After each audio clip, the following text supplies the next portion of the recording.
Hello,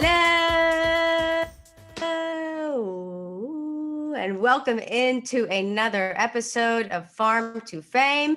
I am Kelsey Wingert in a hotel room. That is Peter Moylan in his podcast space. He seems a little distraught, and that is Maddie Mass in the top corner. Did I say something wrong?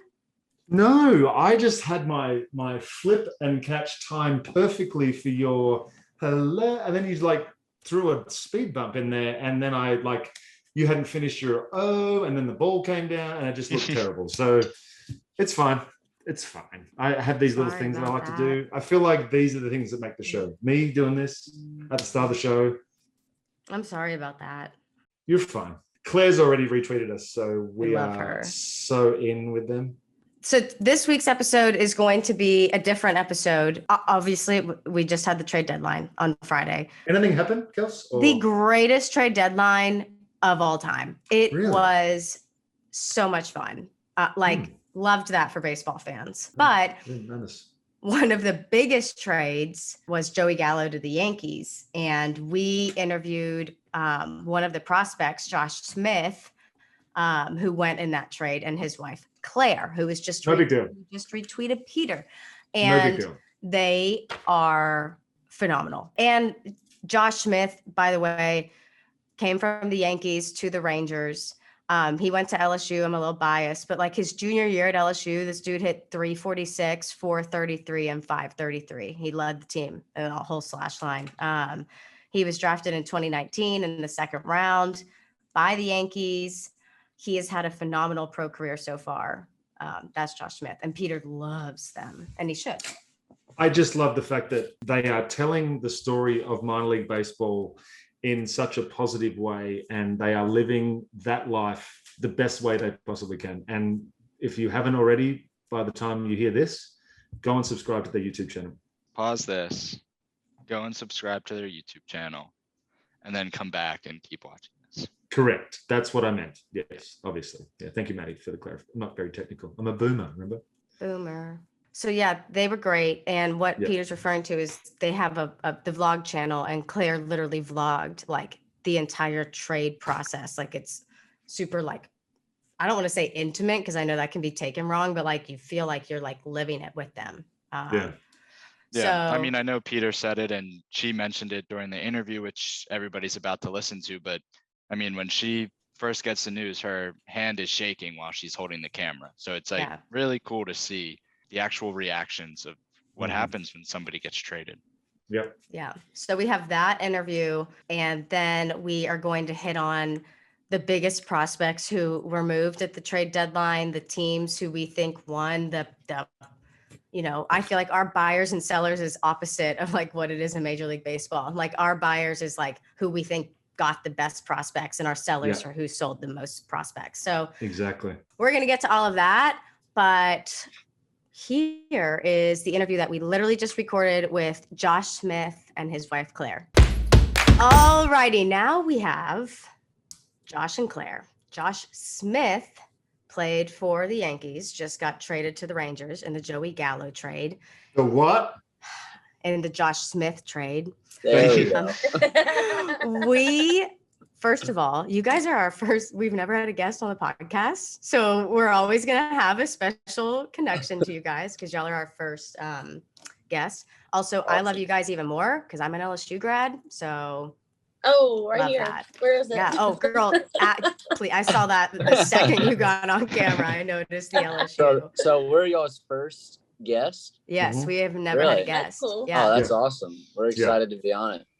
Yeah. Well, what better story to tell than yours? I just became aware of you guys the last couple of days, and I've enjoyed just getting to discover you two. And what a moment in your guys' lives. Kelsey, go ahead. I'll let you intro that. But what an amazing last couple of days for you guys. Wow. Yeah, it's been crazy. So I'm sure you guys follow the trade deadlines very closely, like we all do, especially this year because it was the best one we've ever had. Yeah. And there were so many headline names, and Joey Gallo, obviously one of those. So just what is it like to be a part of such a headliner trade? Like, you probably knew there was a chance it would happen, but then that's a big one to be involved in. So I'll start this off. So like the whole week, like honestly, this is like my first real pro season. So like the whole week of trade deadline week, I didn't think anything of it. And then like that Monday rolled around and I was like, all right, this is kind of real, you know, and like it's a real possibility. Like I've always warned Claire, like, don't get too comfortable, you know, with like a certain place because you didn't give me that big of a warning. Oh yeah, this was a little crazy. But like I always warn her, I'm like, don't get too comfortable, you know, because like things can change in this life like at any second. And just that whole day that came, it was just nuts. I'll tell my side of it first, and I'll let Claire tell her side. And so for me, I showed up to the field and I had an off day that day, like just a planned off day. So I wasn't really thinking anything of it.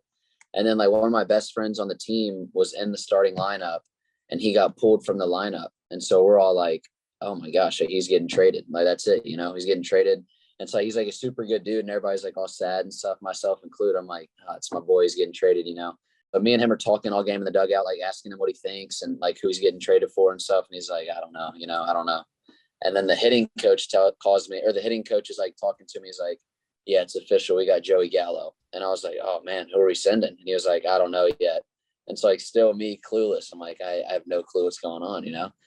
And so I think it was like the 5th or 6th inning. And I guess like all the pitchers in the bullpen were not doing their job, paying attention to the game and checking their checking their phones. And one of my friends, I guess someone in the bullpen told one of my friends, and my friend comes running in the dugout and he looks at me like eyes wide open, like just staring at me. I'm like, what? And he does it again. And I'm like, me? And he's like, yeah. And I'm like, are you serious? And then like from that point on, my first thought was like, all right, I'm fine, but how is Claire going to handle this? You know, like I did, just because like she's very structured and detailed. So I was kind of nervous about her. Go ahead. I'm going to give you guys a quick plug real quick. You guys have a little vlog you guys do, getting smithy with it. Is that right? Yeah. Yes. Yeah. Okay. So I know what your reaction was because I got to live it with you while you were telling everybody what was going on. And it was one of the most incredible things so just to give a bit of a background on what the vlog is and what I've watched anyway, it was a real life to the minute, live through someone getting traded, the most personal experience you can get from it, from two people that are actually living it at the moment. It was the most incredible. And I said this to you before we came on. I've lived the baseball life for basically my whole life, so I know exactly what you guys are going through. But for those people that have no idea, it is such a well-explained example of how quickly your life can shift on a dime. Yeah. And there's nothing you can do about it. Like there's no malice. There's no, oh man, you know, there's obviously the sad feelings because you've got friendships and relationships that you've established, but it's just the way the baseball is. And you guys have done such an amazing job of just relaying that to the general public, and that's awesome. Claire did a really, really good job in capturing all that, and she can kind of tell you a little bit about that. Yeah, I haven't seen it yet, and I'm so excited. It's the best thing on YouTube. It's like we are finding out things as we're recording. So like it starts off with me. And I'm like hand in the camera, I'm like shaking because I had just gotten off the phone with his dad who had told me like, have you checked Twitter? And you know, right when you hear Twitter at the end of the trade deadline, you just know something big is happening. I was shocked at first. I was excitingly shocked at first. And then the next time we actually got on the road is when I was kind of like, oh God, this is sad. Like new friends, new team, new boys to get comfortable with, and like didn't know the living situations. But I mean, I used to be so much more uptight and like I was a type A planner, you know? Yeah, we're kind of figuring so like I knew like going on this lifestyle, it was gonna make me more chill, which I would say I'm a lot more chill now. Yeah, it's a lot better. But I mean, amazing. Well, Josh, so when Peter raised his hand, you were at your part in the story where the guy runs into you in the dugout and is just looking at you, and you were like, is it me? And he said, yeah.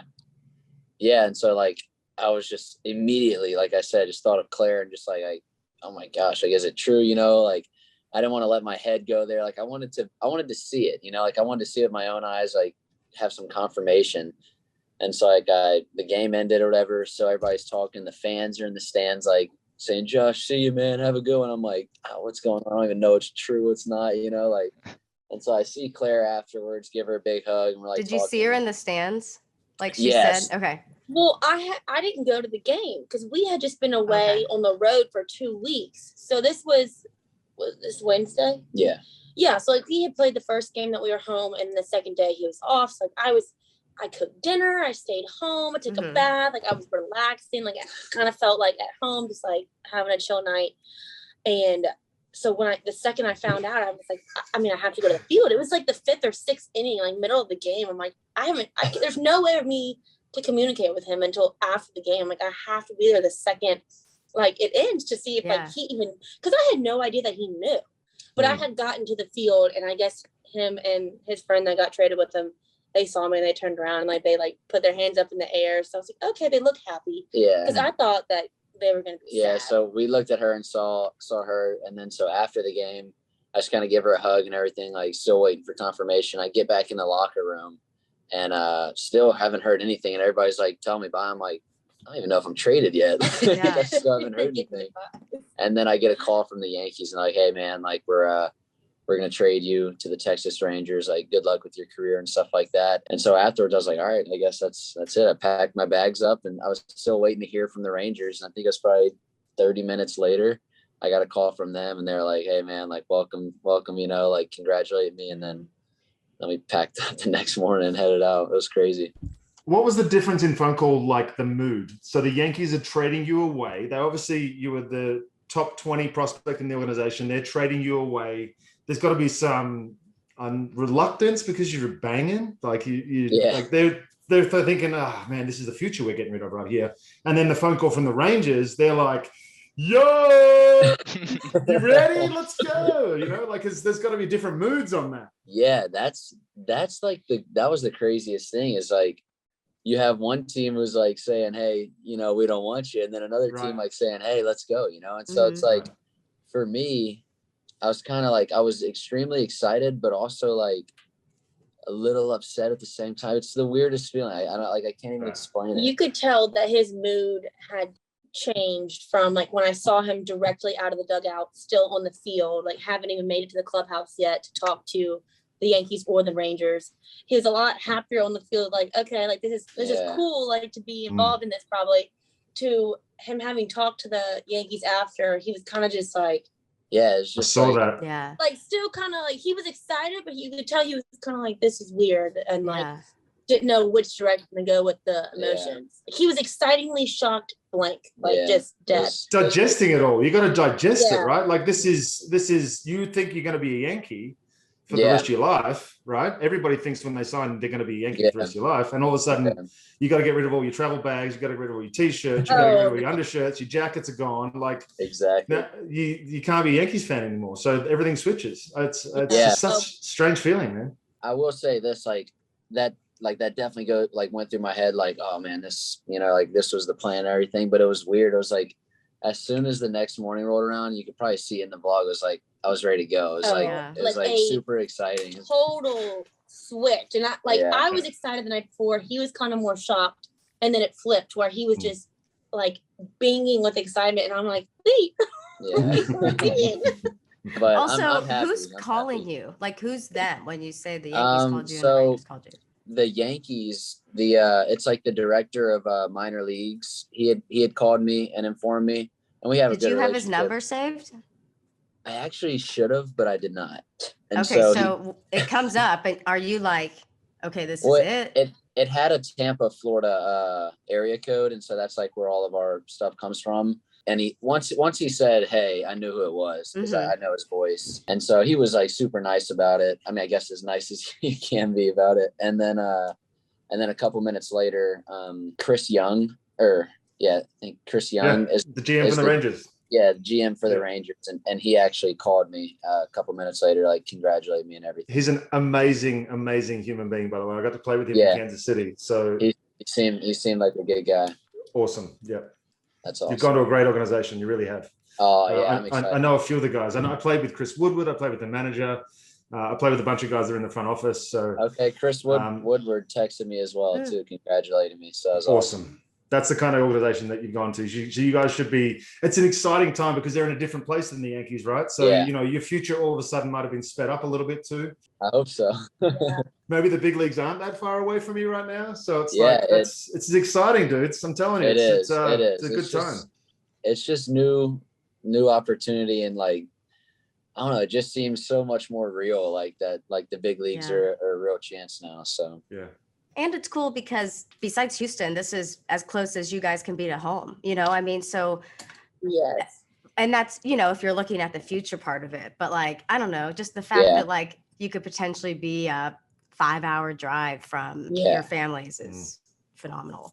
That was definitely like, once we really thought about it, we were like, all right, this is a lot better, especially like for our future. Like if it ends up working out, you know, like, having a family there in Texas rather than Manhattan. Yeah.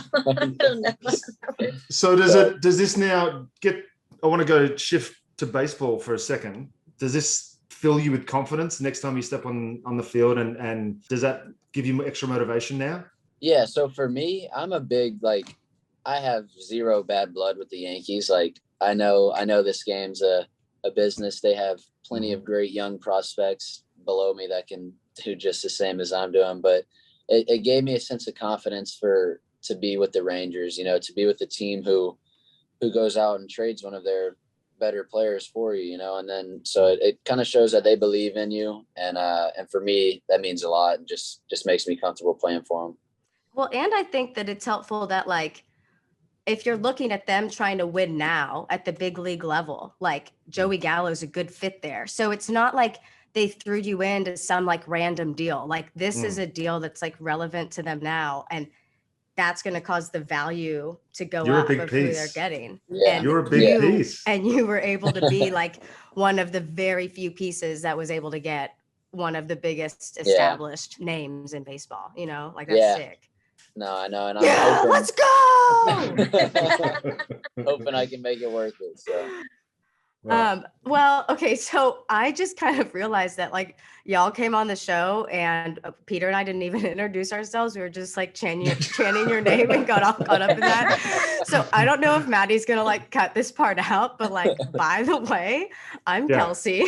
I'm Peter. I went to LSU. I graduated in 2014. So I've spent plenty of nights in Alec Box eating the chicken tenders basket, cheering for P Money. Still recovering from P Money retiring. I know. But and I'm an old former baseball player who's trying to hang on by being in the media now. So and is from Australia. If you haven't realized the accent already, it's not from this country. So, yes. When trying to figure out who I wanted to do a podcast with, I was like down to like 2 options, and I was like, Peter has an Australian accent though. That's a lot catchier. It got me my wife. It got me my job. I mean, where would I be without my accent, right? But I used to be the sideline reporter for the Braves. So I covered Peter as a player. And we had like a really cool like relationship whenever he was a player. Can you tell the first story, please? Like the whole thing? Yeah, I want to hear this. Well, I had never met him. And I think my first year with the Braves was 16. So it might have been my first year, second year. And I just wasn't familiar with like the Braves history. And Peter was a huge fan favorite with any team he went to, but especially with the Braves. But I knew nothing about him. So we were like talking in the clubhouse, and then we went out to the dugout to do the interview. And I had been told prior that he's the funniest guy I'll ever meet. They're like, this is going to be your favorite guy on the roster. He's like so great with media. He's great in interviews. Like he's super funny. Stay humble. It's the Australian accent. Yeah. No doubt. But they were like, he's a prankster. Like he's hilarious. So we get out in the dugout, and he starts talking, and he's talking in a British accent, which, spoiler alert, is not British. It's Australian. And when I have more than 2 glasses of wine in me, I speak in a British accent. So I figured, oh my God, I think you're speaking the Claire right now. Oh my gosh, you have a British Claire? I have a British Kelsey. She's on, no, I know why. She's on Desperate Housewives. The Real Housewives, Lisa Vanderpump, whatever. I don't know. That's great. Yeah. So I've worked on it. You know, like I've watched like YouTube videos, and I've really worked on my craft. And so since I had been told he was a prankster, I was like, this dude's talking in an accent. Like, I'm just going to start interviewing him back in an accent. So I start interviewing him back in my British accent. And then first time we've met. Like, yep, spring training. And he looked at me and he's like, why are you talking like that? And I was like, why are you talking like that? And he's like, this is my voice. And I was like, no, it's not. And he was like, yeah, I'm from Australia. And I still didn't believe him. And then it probably took me like 2 to 3 minutes of like talking to him for in my mind to be like, dang, he like might actually from Australia. So that's how we started. Oh, that's hilarious. We had a great relationship when he was with the team, and then he came and worked with me when I worked for Fox Sports South in Atlanta. Worked with me. Did I say for me? Yes, I was your bitch. Thank you for that. Yeah. With me. So yeah, that's Peter and I's history, and probably what we should have told you when you got on the call. No, you also need to give their vlog. What do you call it? Is it a vlog? Is it a YouTube channel? YouTube channel vlog. Yeah. Because it is really, really good. And I wouldn't say that. Honestly, as I said, I'm an older guy. I've got a daughter that's about your guys' age. So I know what it's like for you guys at the moment. And I know what minor league baseball is like. And I appreciate the fact that minor league baseball has been given a lot of like bad press and rightfully so because of the pay and all the rest of it. But there is also some good stories that come from it. And I think it's really great that you guys are showing that there can be some positive that comes from the lifestyle that is minor league baseball. So it's really awesome. Mm-hmm. No, that's one thing that like, yeah, everybody kind of thinks of minor league baseball as like, oh, it's a grind, this and that, but like we told each other, like, we're not doing that. We're too young. Like this is fun for us. We're in 4 different states in 3 weeks or something like that. And I feel like so many people have reached out to us now, like wondering how we do it and like want to hear how we do it so they can do it too. Yeah. Like they know that you can make it work. Like it is an option. You don't have to do the long distance if you don't want to. It's not easy by any stretch of the imagination. And don't let anybody fool you. Like it's not easy, but it can be done. Yeah, no, 100%. But we're young and we're having fun with it. Yeah, you are. And you guys are awesome. Like awesome. I'm so happy for you guys. And I'm so glad you guys are together because you guys are perfect for each other. And I just think you guys are going to do really good things. I really do. Thank you. I appreciate it. Thank you. Can you show everybody your kitchen? Oh yeah, absolutely. I don't know if I can fit all on the screen. Can you do the wide lens? Yeah. Are we in a hotel right now? There it is. We got our air fryer. Okay, yeah. We weren't gonna let you go without, because in the vlog you guys mentioned a lot about your air fryer, and obviously it's in this hotel. If you don't have one, if you don't have one, you got to get an air fryer. Well, it started off because we were in spring training with the Yankees, and they had us staying in this place that just was like, how is this legal to be open type of situation? You know what I mean? Like it was one of those just like bare. Can I give a story for the podcast? Yes. Yeah. Oh God, I'm scared. So we get there after driving 10 hours to Tampa. This is her coming to minor league season with me, whatever. And she is like, if you don't like, you guys don't really know her. She's like the girliest of girls, like super into nice things and stuff, like nothing, but she's down to earth and humble too. And so we get there, we pull up to our apartment complex, and from the outside, it really doesn't look too bad, but we pull up and our next door neighbors, I'm not joking. It's these girls all butt naked in fishnets having a photo shoot right outside of our room, like making a little video. Yeah, making a video. And as we're logging in our room, like with our key, and Claire, and I'm just sitting there like, oh my God, Claire, this is not minor league lifestyle, bro. I'm like, I'm glad I came with it. Jesus. What have you been up to? That was her first taste of minor league baseball. Just someone having like a strip party right next door to us. That's pretty crazy. Night one. That's normal. That happened to me almost every night in the minor league. So that's great, man. You guys are in a much better hotel now, it looks like. At least. Yeah, this one's all right. One's all right. Okay, good. Is that what you guys do? You just live in a hotel everywhere that you go right now? Yeah, so, with the Yankees, they provided us a hotel. And so, like, it was kind of like an apartment hotel. And so with the Rangers, like, right now we're kind of finding things out, like, as we go. But they comped us this hotel just until we get all of our stuff settled. 3 days or 5 days or whatever it is? Yeah, 5 days. Yeah. And so I think we're gonna have to find an apartment because we go on the road this week, and so when we get back, we're gonna have to find like a short-term apartment. Claire, are you gonna go on the road, or are you gonna stay there? I go on the road with them. So back in Hudson Valley, there was like with the Yankees high A, there was another wife traveling, and like we were going to like sometimes stay back together and like split a room because back in the Hudson Valley, we were in hotels. They were making us move out every single time we went on the road. So like it was such a pain, and like we'd have to pay for the hotel on the road. So, but now, I mean, I don't know. Yeah, we're still trying to figure because now this everyone's out. in hotels. Do you get to travel with them like that because like you're staying in hotels? So it's like you don't have a place, or can any wife travel with the team in the minor leagues? I think I mean, the Yankees let her travel with me, and so far the Rangers have let her travel with me. So I don't know if that's like a team rule or whatnot. I mean, it's not like I'm getting on the team bus and going. I was gonna say, so is my girl on the bus? No, I have my car. Yeah, he is like allowed to drive with me to places because you're married too, right? Like it can't just be. I think they're a little bit more lenient on people who are married just because they're usually a little bit more mature and stuff, I guess. Yeah. So just to give you guys a heads up, in 2013 I was with the Dodgers. Just when you think you get to the big leagues, your lifestyle is going to improve. In 2013 I was with the Dodgers, and I spent 192 consecutive days in a hotel from spring training to the end of the season because I didn't know where I was going to be. I was in AAA, I was in the big leagues. AAA, I got called up and down 4 times that year, and I just swapped from hotel to hotel. So what I'd do is when I was in LA, I had a car, I had an FJ Cruiser, and I had 2 suitcases. One suitcase I would take on the road, and one suitcase I would leave in my car in the parking lot at Dodger Stadium.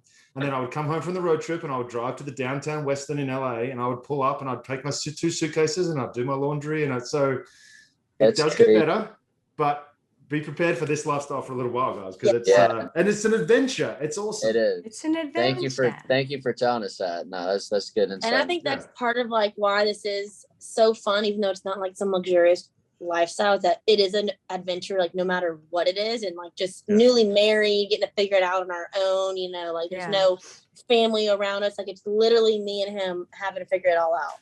And some of my best memories are from my days in the minor leagues, like the first time back here in AAA and getting to know all those guys. And we've talked about, like, you do make friends. You're with these people more than your family. So it's like you become family, and it's tough to leave, but you're gonna make so many great memories. And I can't wait to follow you guys. I really am gonna follow you guys. Thank you. I have 2 more questions, and then we're letting you guys go because we just talk a lot.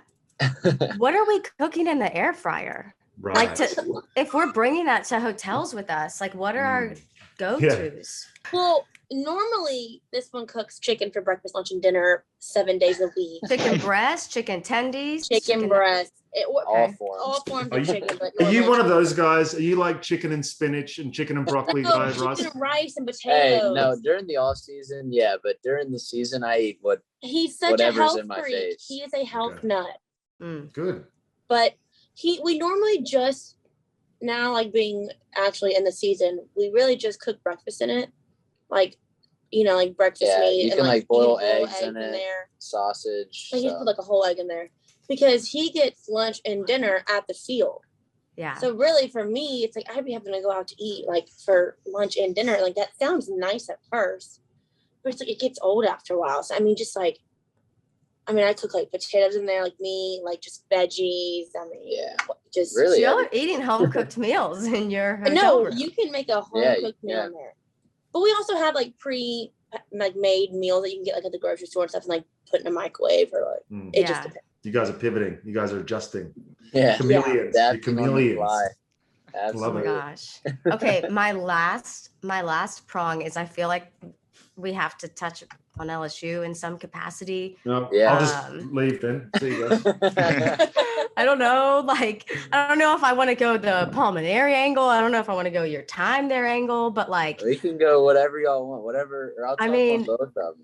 Like I obviously, and y'all obviously have a biased opinion that Alec Box is the best environment in college baseball. So I know how much fun it is, and Claire, you do too, as a fan, just being in the stands and how intelligent the baseball fans, and then you have Chris leading the chants behind home plate. Yeah. So I can't imagine what it's like to be on the field and to just experience playing in that kind of environment. It's like, everybody always says like you don't experience anything like that until the big leagues, and I'm sure it is like that in the big leagues at some point. But I mean, that was the time of my life. Like playing every single game just means so much, you know. Like you make relationship. Like Antoine Duplantis was the best man at my wedding. Like my best friend. Really? Yeah, it's like just all the guys you meet there. Just everybody's so close, and that was so much fun. And then to go from that to minor leagues with 30 people in the stand, it's like, geez, it's the same I was game, just going to say that. I was just literally going to say that's got to be the hardest adjustment. I speak to Dansby all the time about his time at Vandy, and he was like, it's still, even when he got to the big leagues, he was like, oh no, Vandy's better than this. Like, I'm like, hold on, what? I really feel like LSU is like the peak of like, you know, it is, but like, I could be wrong, but Peter, LSU led attendance in baseball. I think I think the streak still stands for like, I think 20, it's like 20 years. consecutive years or something. And something crazy. And they are having more fans on average than some Major League Baseball teams. Like it is an insane environment. But the difference between LSU football fans and LSU baseball fans is like football fans, you think of like rowdy drunks, and I feel like we can say that. Baseball, they're still a little drunk because they still tailgate, but like they're smart. I mean, I remember when Stony Brook beat us in super regionals, and they let Stony Brook take the victory lap and have that moment. And they're just they're awesome. Yeah. Shout out to LSU football fans, by the way. Just they're amazing. I'm an LSU football fan. I think LSU football knows that they're like that. So we accept it. We like it. They take pride in that. Good. You were not a student at LSU if you didn't have a huge to-go daiquiri and you did tailgate with a handle on it. 10 a.m. in the morning picking up to-go daiquiris. It's gone. That was my biggest shock when I went down there for the first time, was drive-through daiquiris. I'm like, you let people just drive around getting hammered? What is this? It's Louisiana. Welcome to the boot, baby. Yeah. All right. Can I ask one question? Yeah, go, Maddie. Go. At spring training with the Yankees, what is it like standing next to Judge and Stanton? I mean, you have to work out next to these guys. So is that intimidating or what? It was a little weird for me because I didn't really have like a true spring training with COVID. And so I really wasn't around them too much. My first spring training, I got to go like be a backup in one of the big league games. And that was pretty cool. Like getting to play behind DJ LeMahieu and like Gleyber Torres and kind of being around them.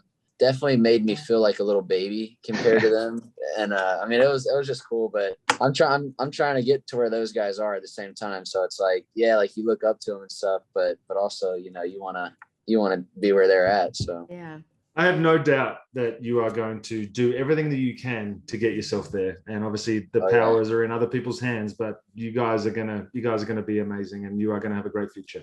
And you got a great support system in Claire. Yeah, absolutely. She makes it work. Absolutely. Claire, did you have anything you wanted to say about LSU? I didn't give you the floor. You crawfish girl?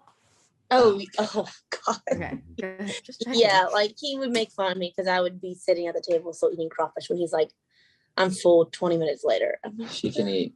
Do you like spicy food in general? Because my wife doesn't like spicy food. I travel with sriracha and hot sauce. Okay. Not me. Okay. I'm that kind of girl. I'm trying to bring Louisiana around everywhere. My wife claims to not like spicy food, but then we'll sit there and eat 17 pounds of crawfish till her nose bleeds. Yeah. It's the best. Okay. Awesome. Well, I've seen all this. You guys are amazing. I'm out. Yeah, you guys are awesome, and we can't thank you enough. Like, what a fun first guest. What a fun life you guys are going to live. Thank you all. We really appreciate it. Hey, and you are now officially a friend of the pod. So we're going to talk about you literally all the time now. That's awesome. You're probably going to have your own segment in our pod. So don't be afraid. We're going to have a little, and what did he do this week? Okay. Well, for real, awesome. We're rooting for you, both of you, every step along the way. So congratulations on everything this far. We didn't even... This was such a disservice. We didn't even get into his numbers. I know. Go just Go to his Look at his baseball numbers. reference. We're not going For the love of God, please just go look at his numbers at LSU, all that. Rangers fans get fired up, okay? Yes, because you you should got be yourself a excited. good one. You should be excited Thank you, about guys. this guy. All So right. Awesome. thank both of you so much. Thank y'all. We Yeah, really thank enjoyed y'all it. for having us. So yeah, we are now a Josh Smith pod. We love Josh Smith, and we will Claire. be, amazing support system that he has. Mhm. But congratulations to our farmers. You are now a Congratulations. Josh Smith fan. Yep. Okay. You can buy your jersey online. So we are also a Trash Panda pod. Yeah, we sure are. Shout out to Lucas Dolongowski. Yeah. Say that one fast. Lucas Dolongowski. Rocket City. The city name makes the team name that much better. The First of Rocket all- City Trash Pandas sent us hats and a bobblehead and a handwritten Sprocket, note. yo.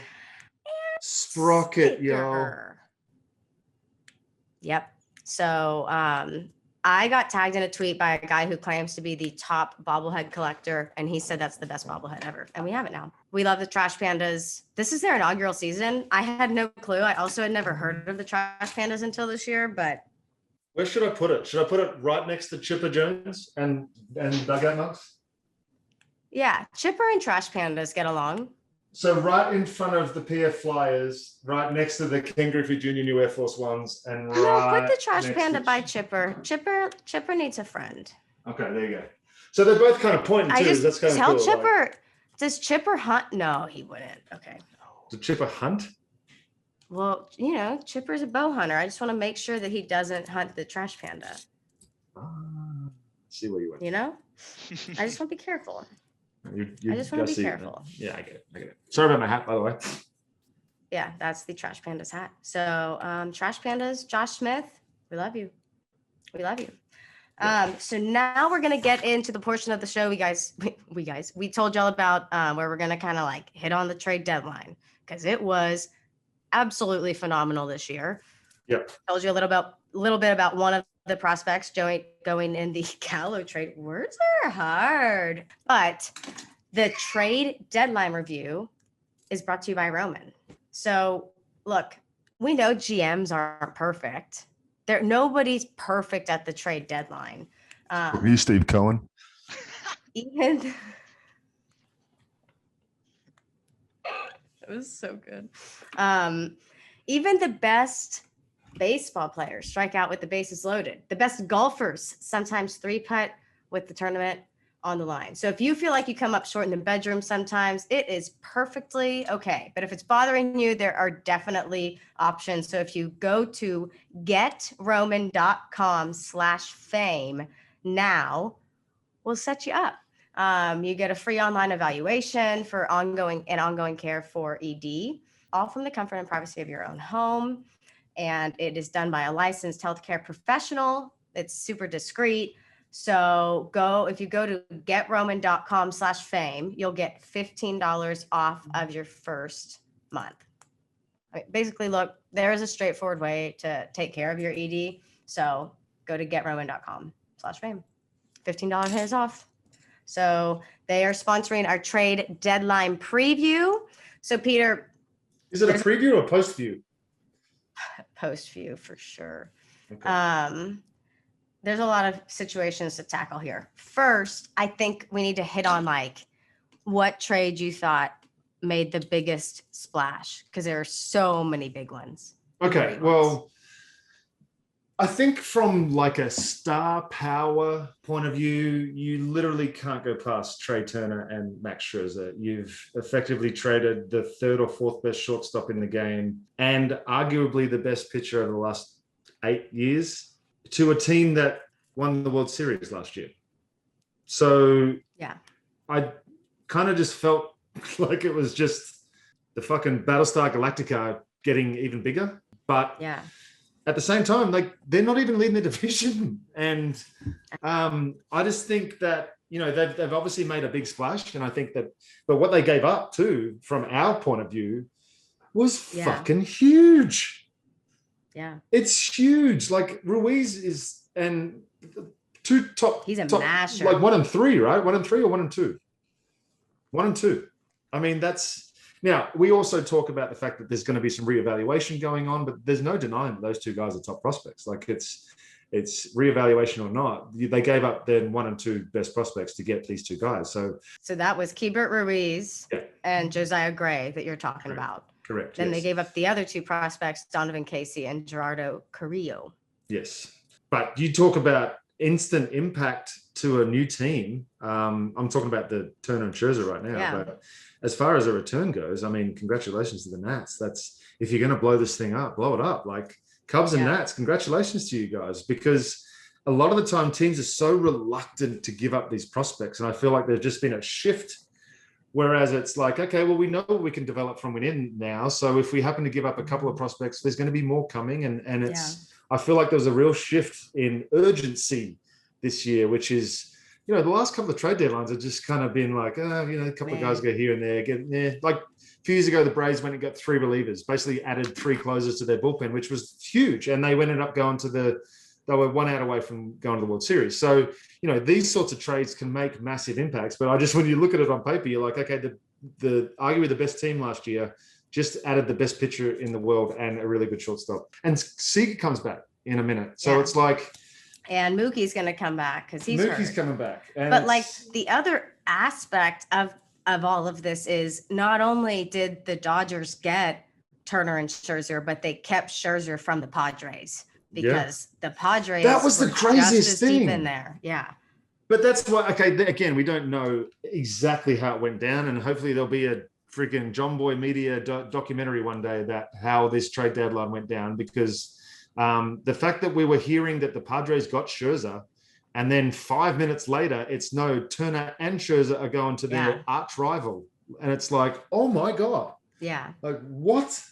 That's what made and every time you'd refresh Twitter, I was trying to, like, I couldn't even keep up. That's how much was happening. And it kind of reminded me of the draft day, Maddie, over at the All-Star break. And you're just sitting there going, I cannot get my head around what's going on. And just, that's what it was like. And it's exciting. And teams got better. All teams really got better. Teams that weren't planning on making the playoffs were able to offload some salary and pick up some good young talent. That's what the trade deadline's there for. And I think what helped with the urgency, sorry to ramble, but I think what helped with the urgency was the fact that there's no August deadline this year. So there was no extra bit of, oh, well, it's not really the end of the trade deadline. We can still get someone in August. This is it now. You can't add. You can add from within. That's it.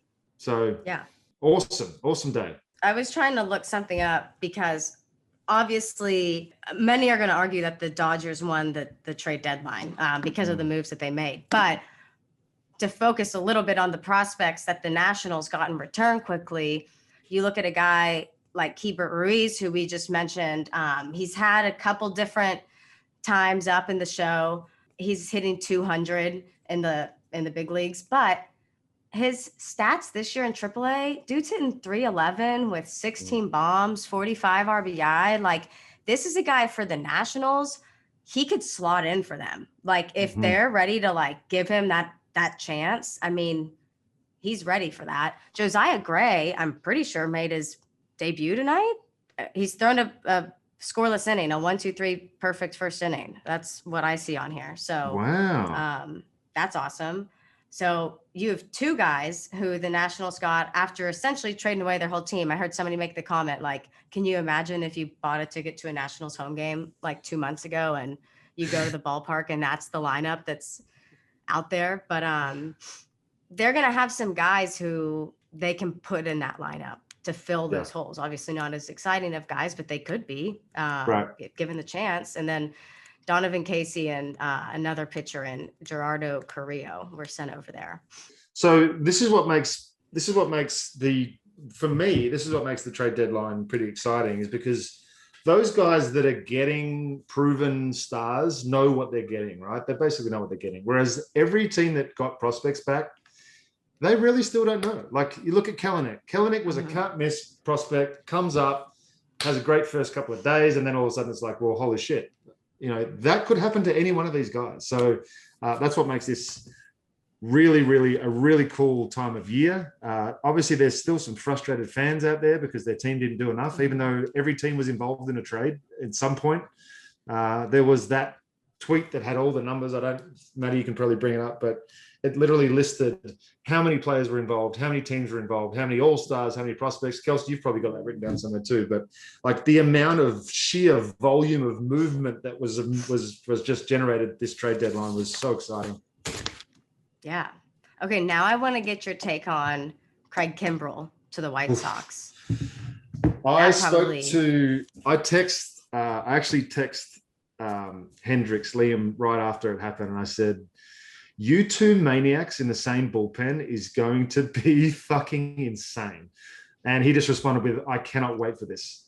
So they've effectively shortened ball games to 7 innings. So if Kimbrel can continue to have the bounce back that he's had this year, I think the White Sox are now the favorites. If they weren't already, they're certainly the favorites to take down the AL. I mean, that has to likely become one of the best, end of the bullpen options that we're ever going to see. It's like having Rivera and Hoffman at their peak at the same time, because Craig Kimbrel was on the downward spiral, but he's been, if not the best closer, one of the best closers in the National League this year. All the way upwards right now. Right. And now you couple that with Liam Hendricks, who over the last 12 months has been the best closer in the game, no question. Holy shit. And not to even mention, imagine them in a 3-game series. They're going to put the guys that they're going to put out there, Lance Lynn, Carlos, Lucas, I don't know why I'm saying their first names. Giolito, I don't know. First name basis, don't know any of them. Whatever. Hey, they're friends of the company. We can slide in there, doesn't matter. Yeah. But you think of the starters that they have, and then you think about Kopech and Garrett Crochet. You have Aaron Bummer. Like, you have that whole pitching staff is just like, what are you supposed to do? And because there's so much depth, Kels, they can literally plan out. If they can, and the Central's not exactly humming with talent this year, so they can legitimately lock this thing up with a lot of spare room towards the end of the season and plan out their days almost like the end of spring training. So they can line everybody up and just make a real solid run deep into the playoffs. That's part of the hard thing is you fight and scratch claw, get your way to the playoffs and you win a wild card spot. And then all of a sudden it's just from the day dot, you can't line anything up. It's like best available, let's go. Whereas they can kind of sit back and map it out. So it's a great trade deadline for the White Sox. And obviously as a guy that played for the Royals, I hope they suck, but I think it's good for baseball. They're going to be a juggernaut, and I love it. I love it. But they paid a massive price for Kimbrel. Yeah, so that's the thing. And that's what, like, everybody needed bullpen help, right? Everybody was looking for bullpen help, and there was just it felt like there was a lot available, but Kimbrel was the star on the tree, and it was going to cost a lot. I actually spoke to David Ross too. I texted David Ross on I think it was like 3:00 on Monday, and I was like, Rossi, bro, like, what is this like as a manager in the grips of this? And he was just like, it's the worst. And that was it. It is the absolute worst. He's losing friends. He's losing first baseman. He's losing one of the best bats in Bryant. Like, he's gone from being a competitive team to being a rebuilding team, and it's got to mess with you a little bit. Hey, we've got a chance to win every day. Oh, hold on. Ugh, maybe not. You know? This is super off topic, and I don't want to get too far off because I want to talk about Madrigal and Cody Hewer, but could you imagine playing for Rossi? Like, could you have transitioned from viewing him as a friend to like having to look to him as like an authoritative? Yeah, figure? I think the hardest part would be Rossi. I think. I don't know. You know what kind of polarizing personality he has. He controls a room whenever he's in it. So I think as a player, I would have gone out of my way to make the extra concerted effort to try and keep that distance between the friendship, especially at the field. to make it easier for him, to make it a little bit like the transition a little bit easier for him if I was a player. But yeah, it's like I would give him slack. I wouldn't take any offense to like if he snapped at me one day or whatever, like because you don't know the stresses he's going through, and his whole experience at the ballpark has completely changed. He showed up as a player for 20 years and now all of a sudden he's got to control these guys. Like think about that switch. So yeah, I mean, I love the fact that I'm able to reach out and get this content and get the experience and live it through these guys, even though I'm not involved in it directly. It's really cool. He's awesome. Okay. He's so fucking good. Let's hit on who the Cubs got quickly. Obviously they got Nick Madrigal. This was a guy that we loved. He was a first round pick, 2018, out for the season with the flipping torn hand. He was leading the league in hits at the time too, right? He had the highest batting average amongst rookies at the time of his injury. The dude was hitting 305. And he had 21 RBI. And if I'm remembering this correctly, I'm pretty sure that after Jimmy and Jake and Trev said on Talking Baseball that like all he could do was hit singles, he went on like a little bit of a power surge when it came to like doubles and triples. I don't know how many home runs he was hitting, but he ended up with 10 doubles and 4 triples. And I'm pretty sure they like came in that bunch after they were like calling him Nicky Singles. But he is going to be, and obviously this was a good time to sell high on him, I guess, because hitting 305 is phenomenal. But like, he looks like this is a prototypical leadoff hitter that can be it for the future of the Cubs for however long, you know. They're also not unfamiliar with the rebuild. You know, when Rizzo first got there and Bryant first got there, they were in the middle of that rebuild. So they were shit for a long time. Sorry, Cubs fans, but it might be a hard yards for another couple of years, but you'll be good again. Just like this is the merry-go-round. Had an amazing stretch though. And I know it's like easier said. You crushed a curse. Like, and this is my thought, right? I don't think the Cubs are ever going to be able to go back with that current group. They're never going to relive what it was to be able to do what they did in 2016, 15, 16. That will be 16. a special team forever. Forever. They broke a 108-year curse, Kels. That the city, the people they had. David Ross was a backup catcher who told me that he wanted one more year in the big leagues. From that 1 year, he got 2 years in Boston, 2 years in Chicago, 2 World Series rings, and now he's the manager of the Cubs. I mean, fuck. That's amazing. That's the story that he goes on Dancing with the Stars. You know, you got Brizzo and just that whole dynamic. Everything was leading for that moment for those guys. And I don't think they're going to be able to get that back. So I think the best thing for them and for the ownership and front office is to just blow it up and start again, because you achieved what you wanted to achieve. And like Scherzer said when he mentioned talking to the Nationals media, he's like, this isn't a sad moment. I signed an 8-year contract to win a World Series. We won a World Series. This isn't like we did what we wanted to do. Now it's time for me to go on and try and do it somewhere else. This isn't a sad leaving. We accomplished what we wanted to accomplish. Yeah. Well, we can talk a little bit. First of all, that was a really good take, and I think that should be clipped. But I'll dive a little bit more into Cody Hewer, who's had an amazing season, because we're going to talk about the Cubs and their returns in a little bit. I want to get your take on all of the Braves trades, because they had a phenomenal last 6 hours. I lived it. And the frustration amongst Braves fans was real. I was feeling it on social media. And at the same time, I was just trying to keep everybody back and just let them know that, you know, it may not be time to go out there and try and get whatever you can try and get, because Alex is thinking not just about this year. They've got a young core in that team that's going to be around for a while. They've got Acuna for 8 years. They've got Always for 7 years. They've got guys. They're going to re-sign Freeman. It's going to happen, I think. So that core is there.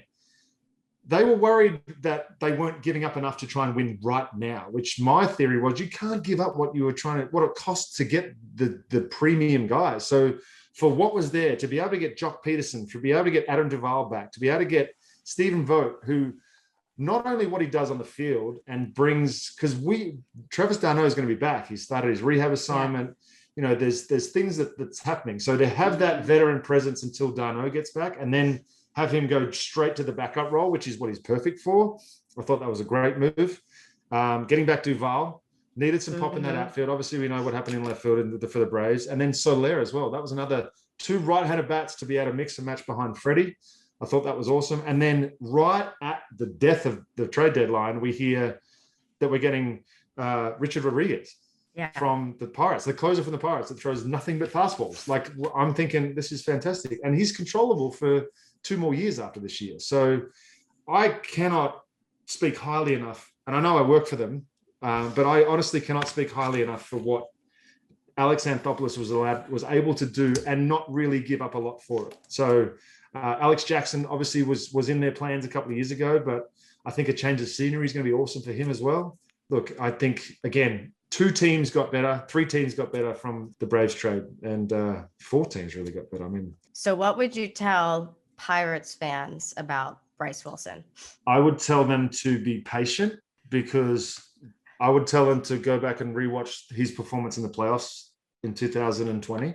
I would be prepared to give this guy a little bit of time to gather himself and get some consistent starts. He's never been given a stretch of 10, 12, hey, you're every 5th day, man, it's yours. Just take the ball and see what happens. Like, he's never been given that. It's always been 2 spot starts and sent back down to AAA, or a start or cover some innings in the bullpen and get sent back down to AAA. So give him till the end of this year.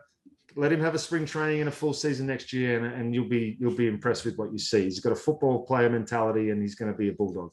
Yeah, he is a bulldog, and he comes from a super athletic family. I think his brother is like a linebacker at NC State or something. Really good guy. So is Alex Jackson. You have any takes on him? Yeah, to Duval. He went for Duval. Yeah, same thing. Good receiver. A change of scenery again. He had a cup of coffee in the big leagues with the Bravos, so he's obviously had a taste and wants to get back there. And I don't know if you've seen Alfaro's highlights lately, but I mean, if you're gonna learn from someone, Alfaro is not a bad defensive catch to learn from. Holy cow! Yeah. Also, random note: Adam Duvall, great dude. Like, dress sense, best dressed. I love how this played out. And I love that he's back at Truist. And I honestly think, and I look, this is me being completely honest here. Do I think the Braves are going to win the World Series this year? No. Do I think they have a chance to win the World Series in the next couple of years? 100%. And do I think they've done moves to help them achieve that within the next 2 years? Without question. That's my wrap on the Braves trades. But when you are dealing with, and you've dealt with so much adversity already this year, with everything that's gone down, don't even need to mention everything that's gone down, but with the injuries and all the rest of the bullshit that's happened, you can't just keep throwing fuel on the fire and expecting that it's at some point you got to step back and go, okay, what's best for this franchise moving forward? And it wasn't to blow it up and try and get whatever you could. It was to try and tread water, and you just can't overcome everything that they've been able to do. Yeah. But it was such an incredible trade deadline, and so many teams did such a good job. The Yankees were super fun to watch. The Dodgers were super fun to watch. The Braves, like we obviously have just been talking about, really turned it on at the end. The White Sox are going for it. I love that. Blue Jays getting Berrios was huge. Yeah, loved that too. That was really that's instant impact guy. There were some big names. Chris Bryant to the Giants. Chris Bryant. And how about Bryant, Rizzo, Baez all going deep homering in their first games, which was pretty cool. I think Jock did it too, right? Or second game. It was definitely first weekend he went deep. No, it was first game. Did you see what Trevor Williams tweeted? It was like, everybody tune into my first at bat whenever that happens to come around. Oh my, that's fantastic. Who said that? Trevor Williams.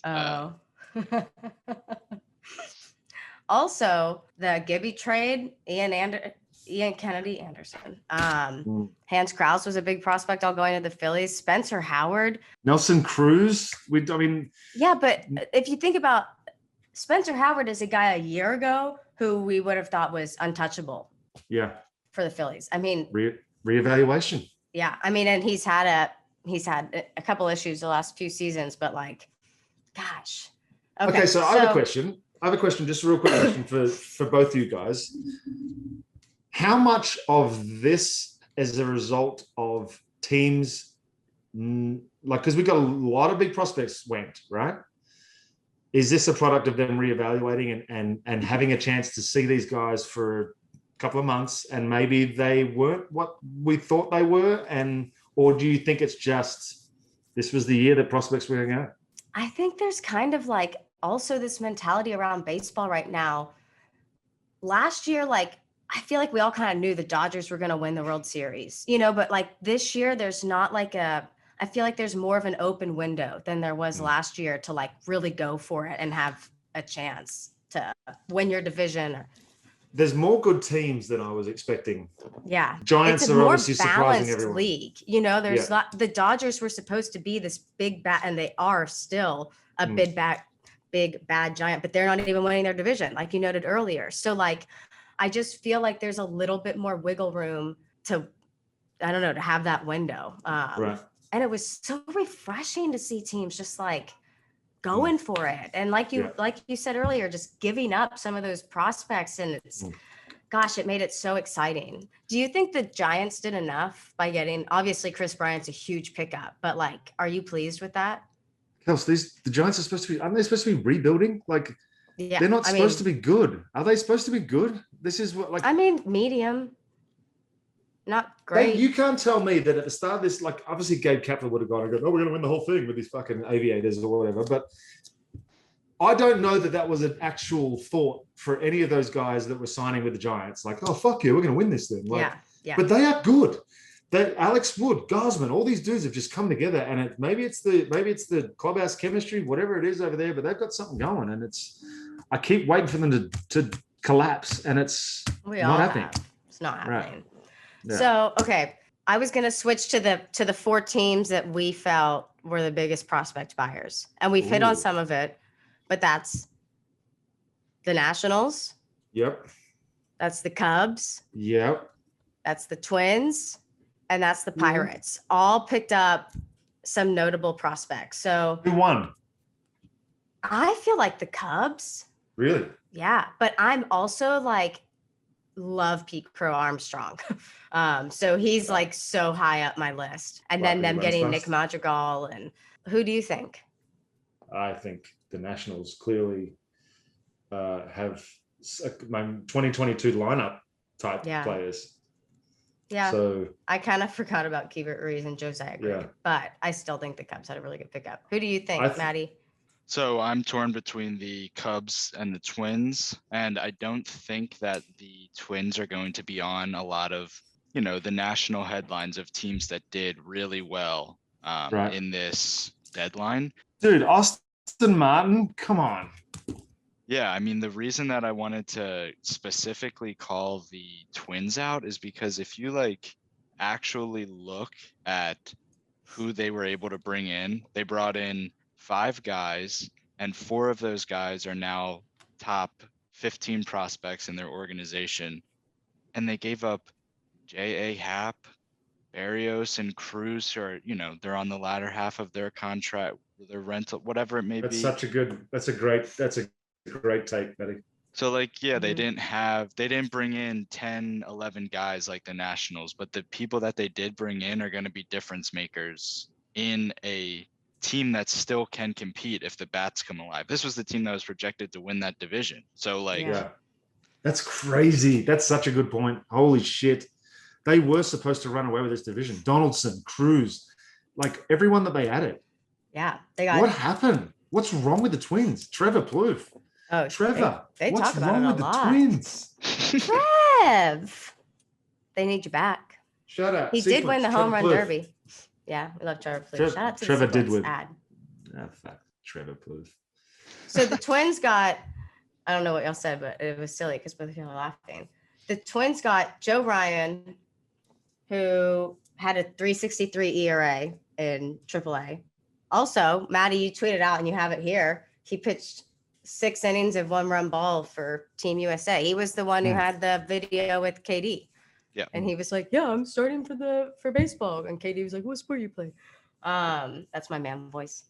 They got Austin Martin, like you said, Simeon Woods Richardson.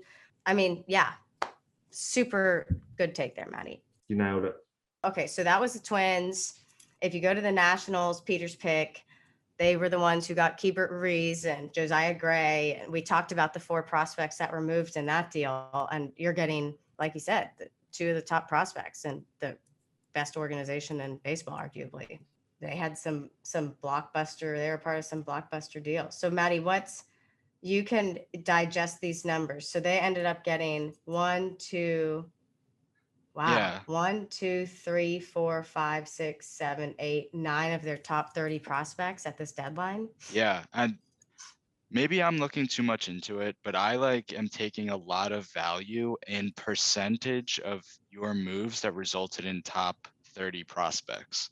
So the Twins did, 4 or 5 of their moves. That's great. The Nationals, 9 of the 10 prospects they just brought in are now in their top 30. I mean, a third of their best prospects started with the organization 2 days ago. So, I mean, it's an impressive haul by them. And a thing that we talked about a lot in previous episodes, we've mentioned it. They have the big 3 down in the minor leagues with big name pitchers. And they weren't touched. Yeah, they weren't touched. But what did move is their prospect ranking. They brought in Keibert Ruiz and Josiah Gray, who is another pitcher. And both of them now rank above this big 3 that we've hyped up all year. And these guys are going to be ready and Keibert, Josiah Gray, and their big 3 pitchers, which includes Cade Cavalli, who's leading all of MILB in strikeouts so far. All of these guys are going to be ready. I mean, they're going to have 4 starters that are going to be able to debut within the next It's almost few franchise changing. Like, it's almost instantly in 3 days, they've turned themselves into an aging club that won a World Series 2 years ago to a fucking club that could be an impact club in 3 years. What are you thinking if you're Juan Soto, though? You'd be fine in 3 years. Yeah, but no, they got rid of all the money. They were going to have to pay Turner. Now that money goes to Soto. You back up the Brinks truck and pay him $500 million for 15 years, and then just build around him. Give him $15 million. Give him $500 million for 15 years, and let him be your franchise. Dang, that's a lot of money. He's worth it. I just saw him comment on MLB, posted, or MLB on Fox. Somebody posted a picture that said best trade deadline ever, and he commented it with this emoji. Yeah. So I don't know if he was happy about it or not. There's a lot. I mean, there was a lot of memes going around with the Will Smith standing in the empty living room, kind of what happened. But yeah, that's what it would have felt like. Like, you pull up to the field one day and you leave, and you show up the next day, and all the locker names have changed. Yeah, that's not a comfortable feeling. It's the Nationals and the Cubs. The Cubs traded 9 major leaguers after the All-Star break. That's 35% of their roster that the Cubs traded. That's just those 2 teams. It's insane. And those are the 2 teams that obviously gave up the most, but they got the most how we're considering it in our prospect capital. Exactly. So, okay, the Cubs, I just want to hit on a couple guys. Pete Crow Armstrong, like I said, this is a guy who was a first-round pick in the 2020 draft. We did a pretty good episode that covered essentially the first round of the 2020 draft. We think so, anyway. Yeah. Let us know what you think of the we talked episode. about Pete Crow Armstrong a lot on there, but the Pete Crow or PCA, I don't know what to call him for short, Pete. He's out for they haven't come out and said he's out for the season, but he had shoulder surgery. This is a guy who was considered the fastest prospect in the Mets organization. He is super intelligent. He went to the same high school as Giolito, Fried, and Flaherty. He went to their high school. But the scouts love him for his baseball IQ. He's so smart on the field. He has a great glove. He's super quick. His mom was the mom in Little Big Leagues. Isn't that right? So he's just going to be, in my mind, this is a guy who has the pedigree to be really, really good if injuries don't hurt him along the way. Who else stands out to you for the Cubs? They got Bryce Ball. We've talked about that in previous episodes. I said that they traded every single first baseman just to fill Freddie with a little bit of confidence that they're going to try and sign him back. Yeah. Who stands out to you, Maddie? Yeah, my personal favorite here is a starter, Caleb Killian, who came over from the Giants in the Chris Bryant trade. So far this season, the guy's just raked on every level that he's pitched in. So he started in low A, pitched 16 scoreless innings. So that was in 2019. They move him up to high A, and he has a 1.25 ERA with 32 strikeouts and 4 starts. So they move him up to double A, where he now has a 2.43 ERA, which is still impressive. Yeah. In more starts too. Yep. So 11 starts, 64 strikeouts, and 2 of those starts, he went the full distance complete games. Yeah. I think what stands out to me the most, though, is that he's pitched 84 and 2/3 innings this year, and he's walked 9 guys. So I have no interest in doing the math, but that's not many walks for that number of innings. That's like, it's crazy. Yeah. That's Maddox like. That's Especially today's game. Like, it's all power. It's refreshing. They added 1, 2, 3, 4, 5 top 20 prospects. So, but they had some big ones. They had the Andrew Chafin trade. They had the Anthony Rizzo trade. They had the Baez and Williams trade. They had the Chris Bryant trade. Guys, did you realize that, just to go off, Jacob deGrom might not be back this year? I just thought I'd throw that out there because it's fucking sad. I mean, I saw that he might be out until they're thinking September August, now. But, that's not even that's next year. That's just them giving fans hope and not shutting the season down. Obviously, they're still in first place, but is Syndergaard supposed to come back anytime soon? Is he ever going to pitch again, or is he just going to do his hair? I think I asked you that last week. Did you really? I don't know. Has he even played catch? Not a Mets pod. Not a Mets pod. He has a book club. I know that. Just to wrap up the Cubs, I think that for any Cubs fans out there, there's 2 interesting guys here between Anderson Espinoza and Alexander Vizcaino, 2 pitchers who they're both not having their best seasons. Espinoza coming off an injury, but those 2 are both respected prospects that I think can turn it around. Okay, who do you want to hit on with the Pirates? Okay, so this is, and again, I might be relying too much on the top MLB, what they determine as the top 30, but everybody was hyping up the Pirates. They made a lot of deals, but they only added 2 guys to their top 30, and one of those was the number 30 guy. So in reality, they added Marcano, who was the big name, the big piece in the Adam Frazier trade, and that's great. He slots in as one of your top 10 prospects, but the rest of the deadline, just kind of there. They were kind of quiet. Yeah. And they gave out their closer. But we do like, and we do like Bryce Wilson, who we talked a little bit about. Who else did they get from the Braves, the Pirates? Straight up. Bryce Wilson, and who else in that trade? Ricky DeVito. Oh, Ricky DeVito, yeah. Oh. Quickly, the biggest prospect sellers, we thought the Yankees, the Dodgers, who we've covered, who the Dodgers lost extensively. The Braves, we've talked about a little bit, who they've lost. The Yankees, they gave up a ton of prospects, but they maintained their top 5 prospects, which is awesome. But kind of like what I said to Josh, and I hope it wasn't offensive, but like when you look at the Joey Gallo trade and the Anthony Rizzo trade, like they needed some left-handed power. So I feel like at least in your mind, like, you know that you're filling an immediate need. So you're willing to give up guys. Well, and not even talking about the left-handed power, but both of them are defensive upgrades. I mean, both of them.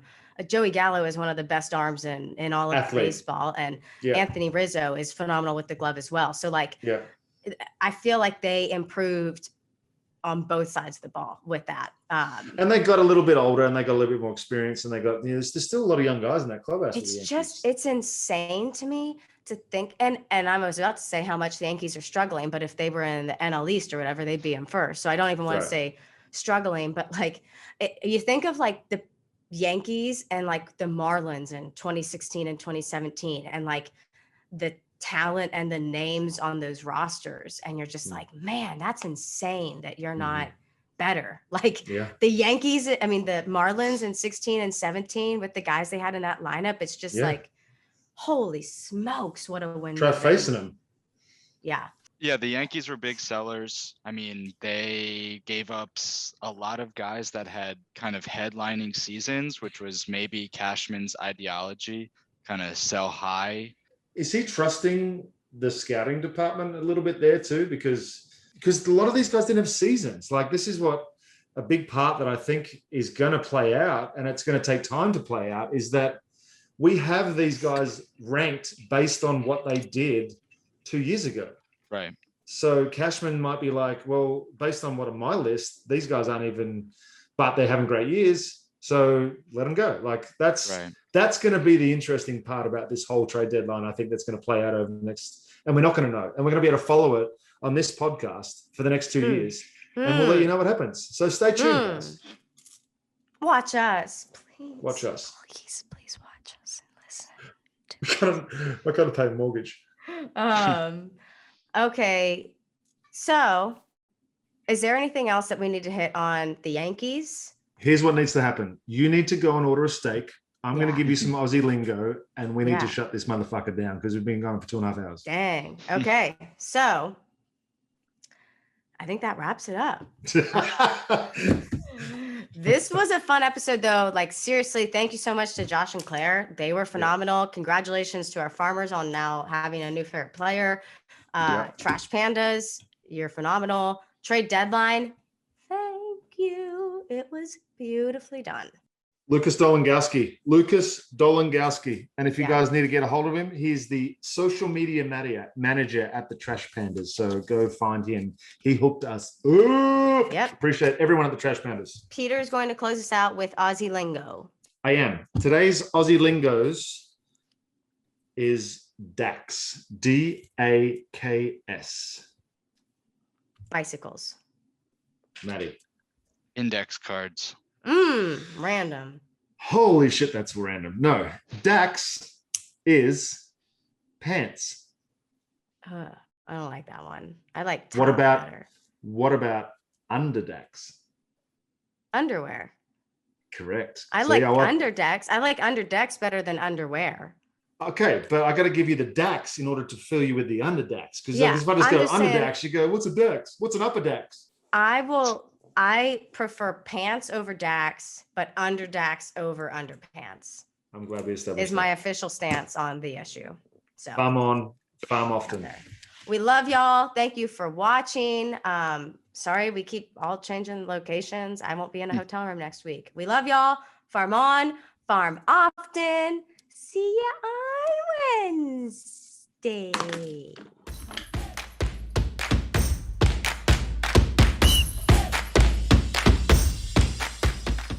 Shouldn't have thrown my pen at my laptop. It's fine.